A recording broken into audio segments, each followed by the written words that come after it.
নাজমুল হক। আমরা আগস্টের 10 তারিখে ইউকে ভিসার জন্য অ্যাপ্লাই করেছিলাম। আলহামদুলিল্লাহ আমরা 21 তারিখ হাতে ভিসাটা পেয়েছি। আমি স্পাউস হিসেবে যাচ্ছি। আমাকে সহযোগিতা করেছে ইন্টারন্যাশনাল অ্যাডমিশন সার্ভিস সেন্টার।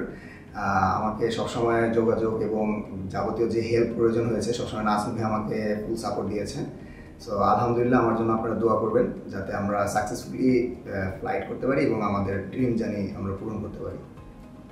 আমি উম্মে সালমা মালিক। আমি আসলে ইউকে ভিসার জন্য অ্যাপ্লাই করেছিলাম, student visa, international admission service থেকে ইউনিভার্সিটি অফ পোর্টসমাউথে, এবং সাকসেসফুলি আমি ভিসাটা পেয়েছি ইন্টারন্যাশনাল অ্যাডমিশন সার্ভিসের মাধ্যমে। তারা আমাকে ফুল সাপোর্ট করেছে এবং আমাকে খুব বেশি হেল্প করেছে নাজমুল ভাইয়া, এবং সাথে মশিউর স্যারেরও সাপোর্ট ছিল, এবং ইন্টারন্যাশনাল অ্যাডমিশন সার্ভিসের পুরো টিমই আমাকে খুব সাপোর্ট করেছে। আমি 10 তারিখে অ্যাপ্লাই করেছিলাম, ইনশাল্লাহ আজকে হচ্ছে 21 তারিখে আমি ভিসা হাতে পেয়েছি, এবং ইনশাল্লাহ আমি 2 তারিখ থেকে 5 তারিখের মধ্যে ফ্লাই করব।